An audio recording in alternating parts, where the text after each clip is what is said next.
Our presentation is about violence in schools and gangs. Our team is myself, Krista, Abby, Heidi, and Rafa. Although the percentage of youth that are involved in gangs is low, gang violence is the third most prevalent type of school violence. There are many risk factors that predict youth gang membership.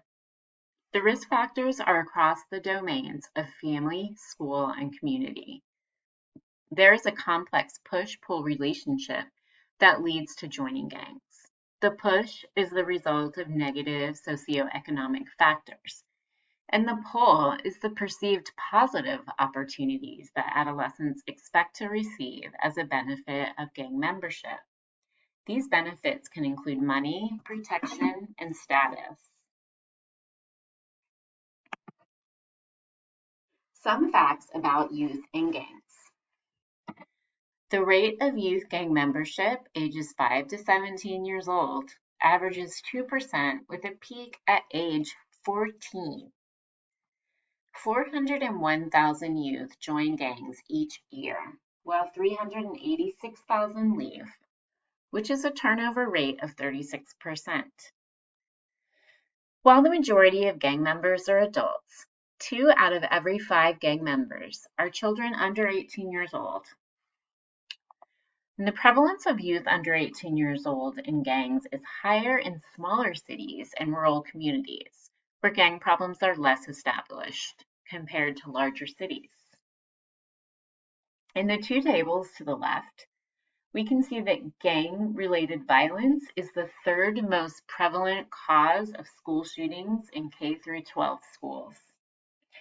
In the bottom, we can see how gang membership peaks at age 14 and steadily declines to age 17.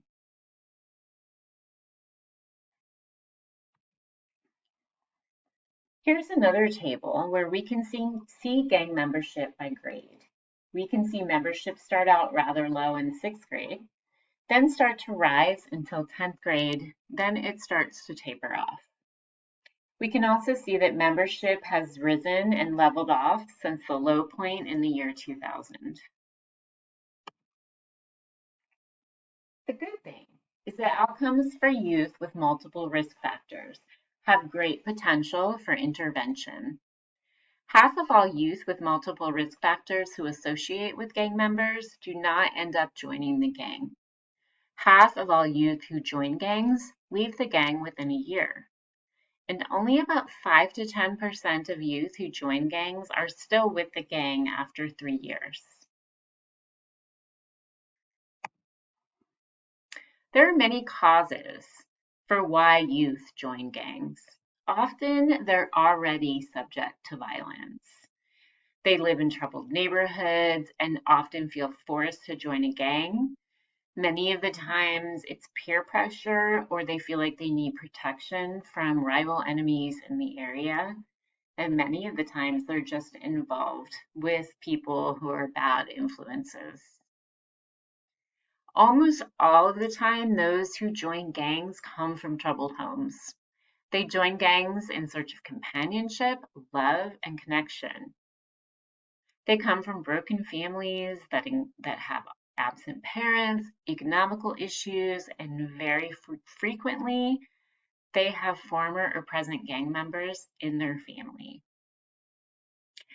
Teens who are involved in any sort of illicit activities, such as fighting, bullying, weapon, or drug use, are often only doing this to impress and intimidate those who they feel are inferior to them and give them that power dominance that their ego needs. In order to prevent youth from joining gangs, first and foremost, we need to create protected community environments. We need clean, safe neighborhoods and schools. And schools must create welcoming environments with high student engagement and pride. We need to connect youth to caring adults and activities.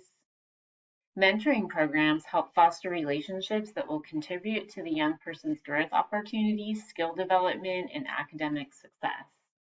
After-school programs provide opportunities for youth to strengthen their social and academic skills and become involved in school and community activities to expand their pro-social experiences and relationships.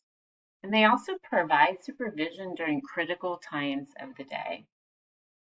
We also need to prioritize intervention to reduce future risk and harm. This starts with early childhood programs, which provide caregiver support and help families access needed critical services. Parenting skill classes and family relationship programs provide caregivers with support and teach child development, communication and problem-solving skills, and behavior management skills. We need to provide a quality education for children all throughout their lives. It needs to start with high-quality early childhood education programs that include home visits, connections to community supports, and access to high-quality childcare. We need school enrichment programs that start with family engagement. Parental involvement is critical in the child's development.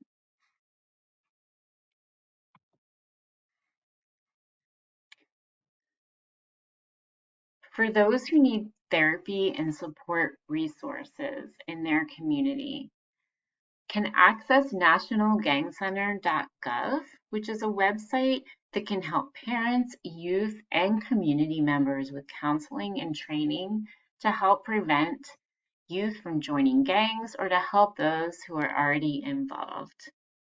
It also has very comprehensive research and studies and supports for different sorts of risk factors that our youth may encounter.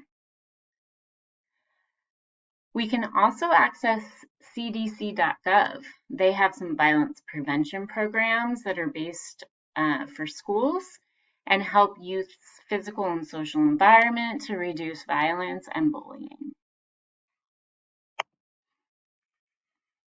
And lastly, we want to remember that there are protective factors that start when children are very young. And protective factors are conditions or attributes of individuals, families, communities, or the larger society that mitigate risk and promote healthy development and well-being. And this includes social emotional competence of children, concrete support in times of need, and supportive social connections, and knowledge of parenting and child development.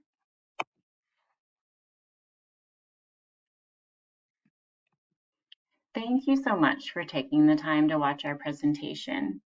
And remember, relationships are the agents of change, and the most powerful therapy is human love.